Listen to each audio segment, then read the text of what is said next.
بسم اللہ الرحمن الرحیم۔ السلام علیکم دوستو، یہ تو سبھی جانتے ہیں کہ عثمان غازی سلطنت عثمانیہ کے پہلے سلطان تھے، جنہوں نے ایک عظیم اسلامی سلطنت کی بنیاد رکھی جو تقریباً 600 سال قائم رہی۔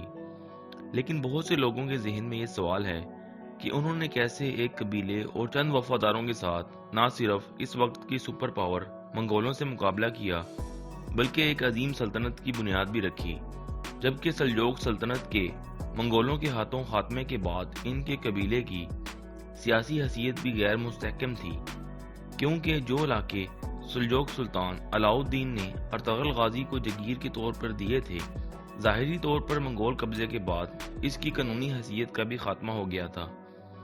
اس حوالے سے اگر تاریخ پر غور کیا جائے تو جہاں ہمیں عثمان غازی کے والد ارطغرل غازی کی لازوال جدوجہد کے ساتھ عثمان غازی کی بہادری کا ذکر ملتا ہے، وہیں تاریخ ہمیں کچھ ایسے کرداروں کا بھی پتہ دیتی ہے جنہوں نے عثمان غازی کی سلطنت عثمانیہ کی تشکیل میں مدد کی۔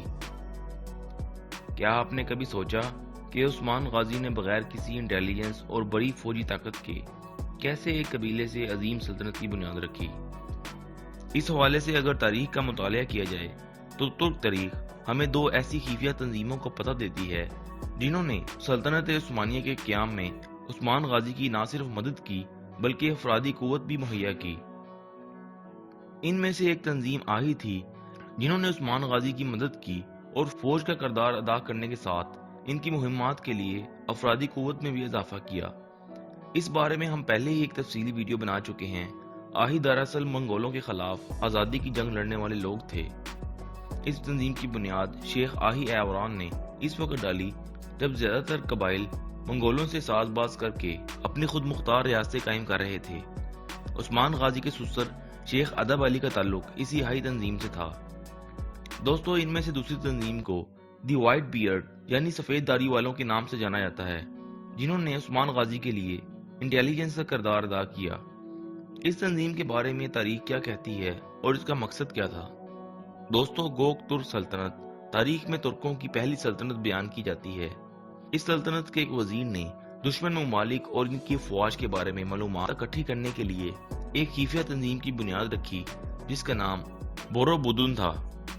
بعد ازاں یہی تنظیم آگے چل کے دا وائٹ بیئرڈ کے نام سے مشہور ہوئی۔ اس کے بعد تاریخ ہمیں کچھ واقعات کا پتہ دیتی ہے جس میں دیدے کرکت نامی ایک شخص کا ذکر ملتا ہے۔ دوستو، ترکوں کی ایک مشہور کتاب کا نام دیدے کرکت ہے جس میں اوغاز ترک کے بہادری کے قصے بیان کیے گئے ہیں۔ مشہور تاریخ دان راشد الدین ہمدانی کے مطابق یہ دیدے کرکت ایک حقیقی شخص تھے جنہوں نے رسول صلی اللہ علیہ وآلہ وسلم کی خدمت میں حاضر ہو کر اسلام قبول کیا۔ یہ شخص ترکوں میں نہایت ذہین مانا جاتا تھا اور ترک قوم کے مسائل اپنی ذہانت سے حل کرنے کی وجہ سے اس کا نام ایکسیکل پڑ گیا، جس کے معنی سفید داڑھی یا معزز بزرگ کے ہیں۔ اسی شخص کو اوغاز ترک سرداروں نے اپنا سفیر بنا کر نبی صلی اللہ علیہ وآلہ وسلم کی خدمت میں بھیجا۔ دیدے کرکت نے نبی صلی اللہ علیہ وآلہ وسلم کی تعلیمات سے متاثر ہو کر اسلام قبول کر لیا۔ یہیں پر انہوں نے حضور صلی اللہ علیہ وآلہ وسلم سے قسطنطنیہ فتح کرنے کی خوشخبری سنی۔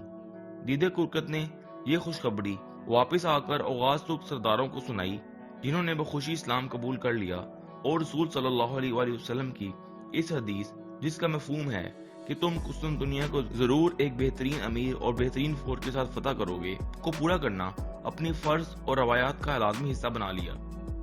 بعد ازاں اوغاز ترک خفیہ تنظیم کی کمان ان سفید داڑھی والوں کے ہاتھ میں آ گئی جو کہ مختلف قبائل سے بہترین سپاہیوں کا انتخاب کر کے ان کو مختلف خفیہ مشن پر روانہ کرتے۔ یہ اتنی مربوط انٹیلیجنس تھی کہ ارطغرل غازی اور ان کے بعد ان کے بیٹے عثمان غازی بھی اس تنظیم کے رکن تھے۔ لیکن جیسا کہ آپ نے ڈرامہ سیریل ڈیریز الارطغرل اور اس کے بعد کرولش عثمان میں بھی دیکھا ہوگا کہ وہ ان سفید داڑھی والوں کی اطلاعات اپنے قریبی ساتھیوں پر بھی ظاہر نہیں کرتے تھے۔ دوستو، فتح قسطنطنیہ جو عثمان غازی کی اولاد میں سے سلطان محمد فاتح کے حصے میں آئی، یہ کہا جاتا ہے کہ اس فتح میں بھی سفید داڑھی والوں کی اطلاعات کا بڑا عمل دخل تھا۔